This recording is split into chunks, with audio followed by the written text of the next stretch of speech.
Charlotte and I have been in a relationship for the last 3 years. It was a time when we were in our university years that we fell in love with each other.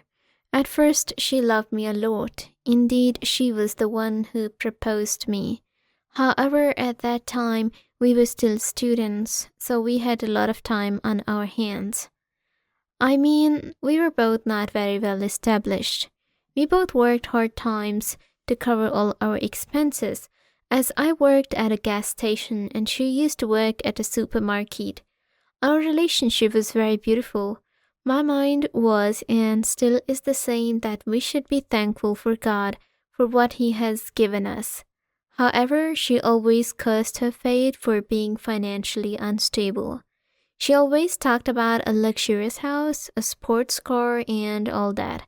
I always told her to be patient because we would both work hard to achieve the life she desired. I loved all of her traits. Despite my efforts, she grew increasingly impatient and resentful towards her circumstances. I tried to be understanding, but eventually she decided to break up with me, unable to cope with her perceived lack of success. I admire her for being honest to me. Perhaps this is why she disclosed that she had an affair with a fellow member of our group. I was angry with her. We both spent our 2 weeks like this. We eventually sorted things out and I forgave her. We moved on, but the incident created a sense of distance between us. We never discussed it again, but it was always there, a reminder that things were not the same between us. Then she managed to make me forgive her, and we decided to get married. And now I believe I shouldn't have married her, because I wasn't aware of how scary her face was. I thought she was beautiful, but I was wrong. I am regretting my decision now, and I don't know what to do. I am stuck in this marriage, and I can't escape. Please be sure to hit the bell icon before we get into the story so that you keep up to date with upcoming reality-based stories by subscribing to our channel. After getting married, I thought my life was going to take a serious turn. I thought that our both destiny would change. I was right on this point, but it was in a bad way. I was also very supportive of her in the beginning. It was also our graduation time. We were both graduates at that time. At a very early stage of our career, I was able to land a job at a company at an initial post. I was very grateful that God had blessed me. It was her best effort, but she did not get a job. So at least she got a job in a restaurant, and I wasn't happy with that job. In the end, I believe she was forced to do the job because it was our need to cover our expenses. This was also known to her. I am sure she was not willing to do the job. However, she was forced to do it by herself. Sometimes she screamed and asked why she was not getting good jobs, although she eventually became interested in her restaurant job. As you may recall, she used to complain about not wanting to do this job and all this, but now she seems happy.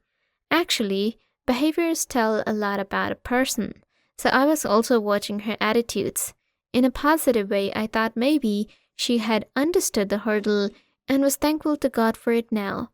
But I was misinformed about this. I once dropped her off at a restaurant and she stepped out of the car. As she moved towards the restaurant, a man touched her hips and I was blown away. My first reaction after entering the restaurant was to beat that man.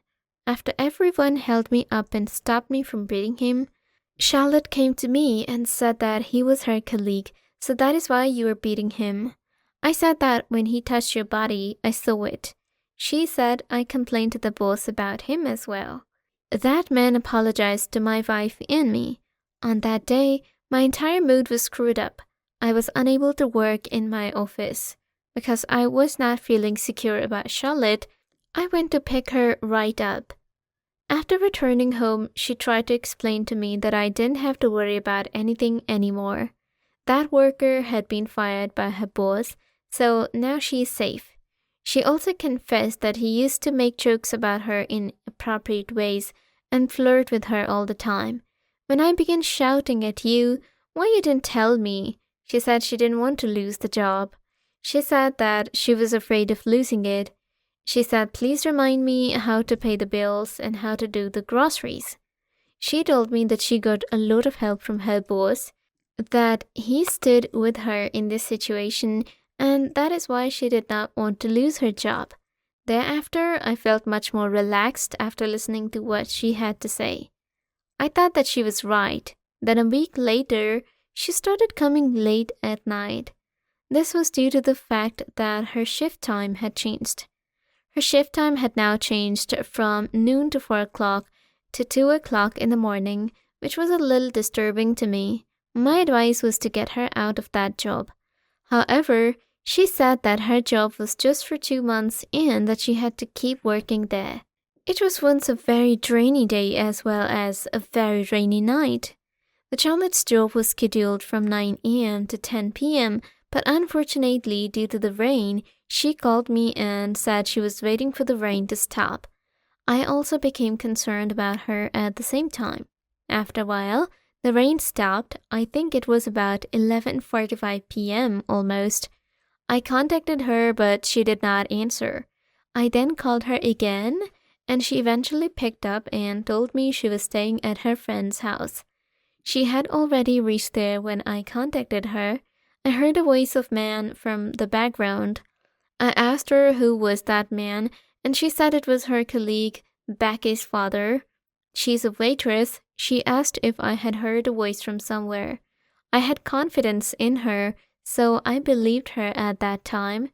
I was at home alone. She had not been at home for the first time after our marriage, so it made me feel awful. In addition, we were both always busy at our jobs.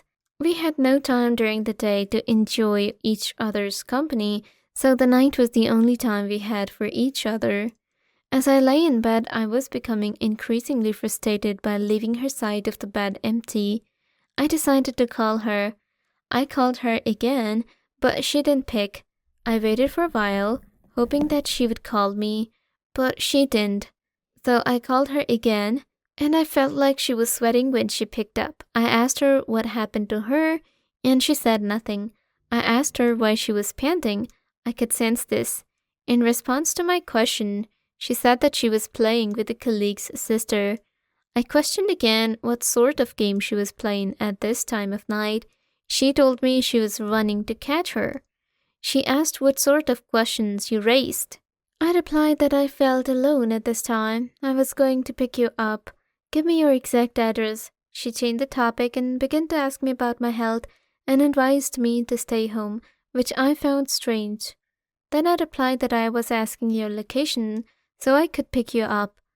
She said that it is too late for you now. She then wished me good night and hung up. I felt confused and a little hurt by her sudden change in attitude. I sat there pondering what had just happened.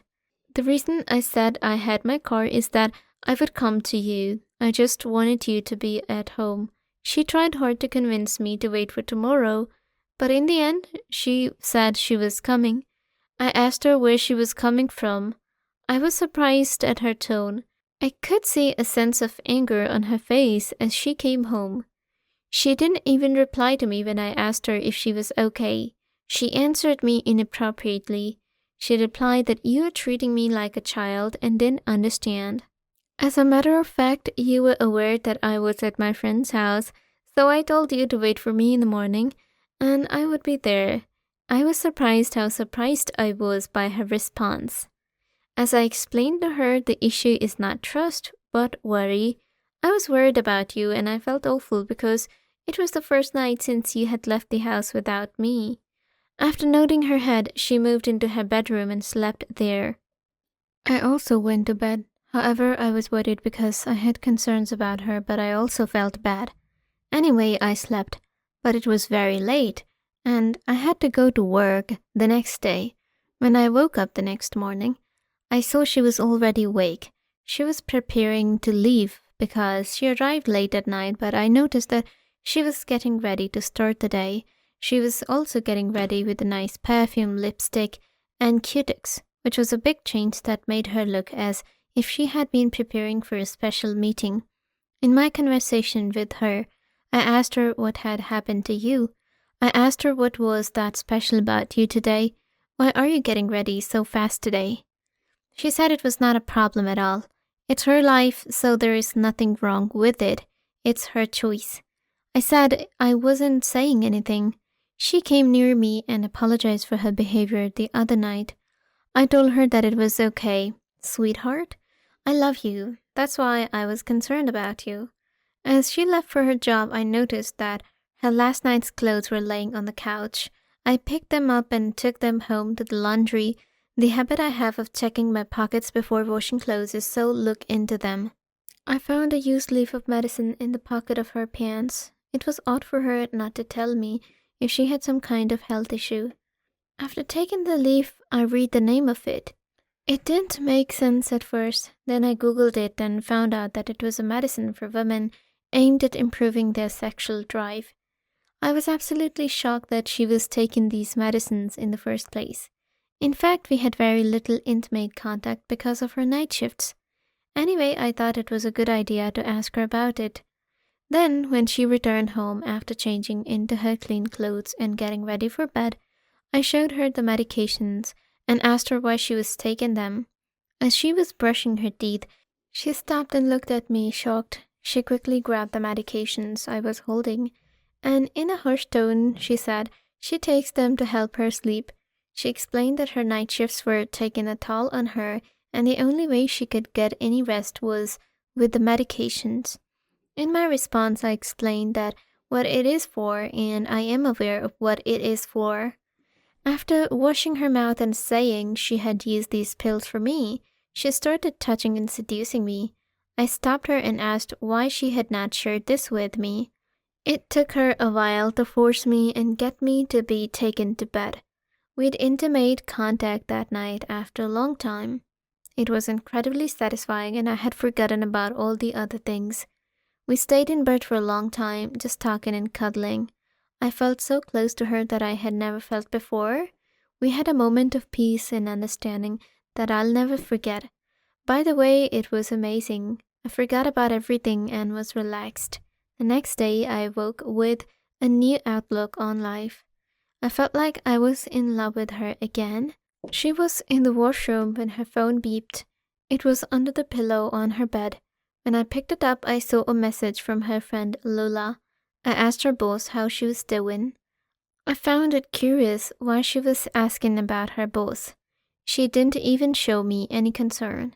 Charlotte was taking a shower. In the beginning, I thought I should open her cell phone, but the password had changed. I was puzzled and I felt a sense of suspicion creep into my mind. I was about to ask her what was going on, but I decided to wait. I figured I would play a trick on her and I did. When I asked her what her password was, she said I had to make a very important call to my boss. She hesitated for a moment, but she finally gave me her PIN. I opened it as if I was talking to my boss. I then checked her chat with her friend. There was strange messages in the chat. Charlotte talked about her boss to her friend. In addition, she went on to tell her that her boss is very good in bed as well as making fun of my stamina. This feeling made me feel broken, and I couldn't believe she would do this on my back. I was speechless and started to feel my blood boiling. I felt betrayed and heartbroken. She was literally ripping my heart out of me. I was feeling like I was going to die. I was so angry and hurt that I could not even function. I just wanted to go and confront her, but I was too afraid of what she might say. I ended up just walking away, feeling betrayed and broken. After I realized that I needed to ask her, she came out of the washroom while I was sitting in bed. I was frozen, I couldn't ask her anything, and she left. So I went to a bar and while drinking, I thought about what to do. I then came up with a plan to confront her about it. I was certain that she slept with her boss every night. So I decided to follow her, and from that night on, I went to her restaurant and stayed in my car while observing her. As I was sitting in my car at the corner of the street one night, I spotted her driving with her boss in his car as she was leaving. As soon as I saw her, I began following her. After reaching a motel where they got their keys and went to the room, I cursed myself for marrying such a loose character. I was filled with rage and disappointment. I drove away from the motel not knowing what to do next. I had been betrayed by the one I loved. As a result, I had an idea in my head about how to punish her. I was determined to take revenge on her. I formulated a plan to make her regret her actions. I was going to make her pay for what she had done. It was my intention to call her father in an emergency at that time. I waited for her father to arrive as I knew they were engaged in intimate activities at that moment. When her father arrived, I told him that I had something to show him. He just had to come with me. In the middle of the night, I knocked at the door or to the room. There was no answer and I knocked twice. Her boss came and asked who was it. I replied that it was room service. He refused to open it. "Sir, I just want to tell you something and I just wanted you to open the door." Suddenly, the man opened the door and he seemed frightened to see me there. I opened the door to the room where Charlotte was laying naked on the bed. Her father and me were stunned. His father started screaming. I told him, "What's your daughter really look like? And I wanted you to see it." He was so angry with her. The boss took her clothes and ran away from her. In all this scenario, I just told her that our journey was coming to an end. I couldn't stay with her long. The only thing left to do was to get her luggage, and I was sure that she would have the wildest nightmare of her life if she had to face her husband and father in such a situation.